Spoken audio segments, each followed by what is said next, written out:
Let's bring in our halftime headliner today, Brian Belsky of BMO, who makes the argument, interestingly, and maybe not that interesting, because you have gone against the crowd for the better part of the last 18 months, and sometimes, frankly, at your peril, which you have admitted on this program.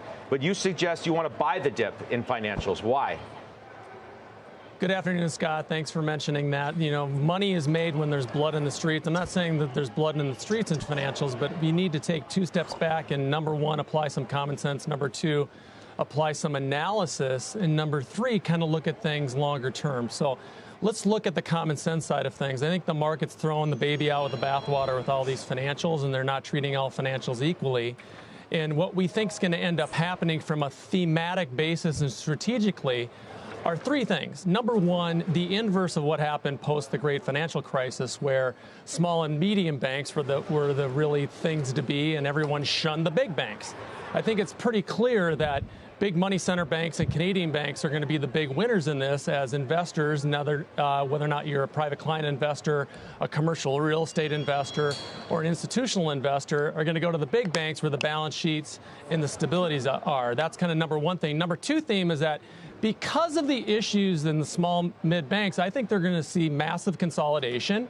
And number three, with respect to going forward in regulation, I think there's going to be pointed regulation toward the small and mid banks. From a fundamental perspective, Tier 1 capital ratios are 400 basis points above where we were in the great financial crisis. Loan-to-deposit ratios are very steady. Held-to-maturity securities are very, very pointed in those banks that were the bad behavior banks.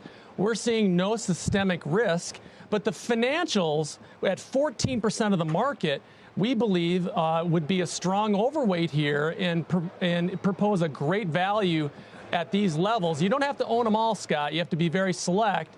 And from our work with rising dispersion and rising earnings growth dispersion across the market, but especially on a sector level, you absolutely positively have to be a stock picker.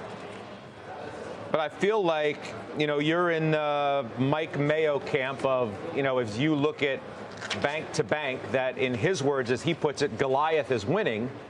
I just feel like even so, that may be the case. But after SVB and what's happened with regional banks and how some of credit may be changing, that Goliath is getting hit with more stones than we otherwise originally thought.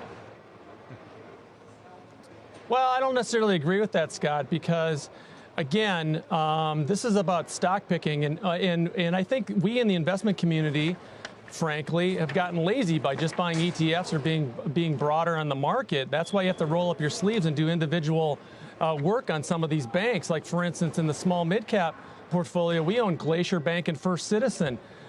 These are banks that have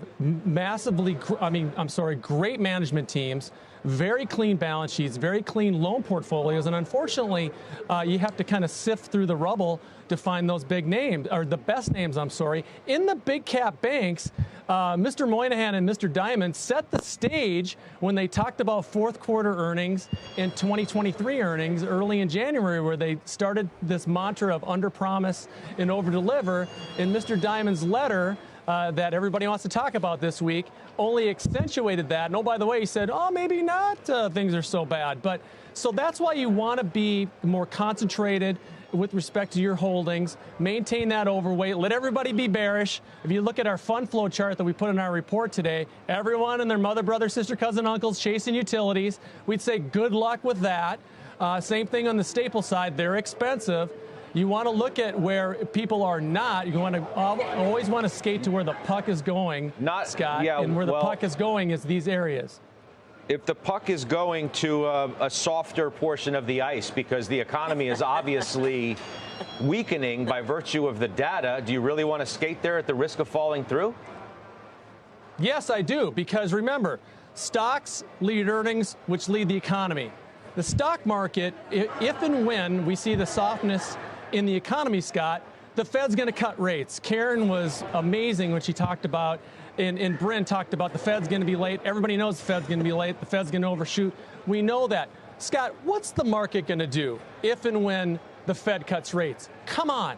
we're not in a period where we're going back to zero interest rates anytime soon. Joe talks about disinflation. You have disinflation, yeah, from the medium banks, but you also have disinflation from the growth aspects of the market, which would be technology. The market's going to rally the second half of the year. To be talking about the market peaking in the first quarter makes no sense. Are we going to be choppy here? What if we're in a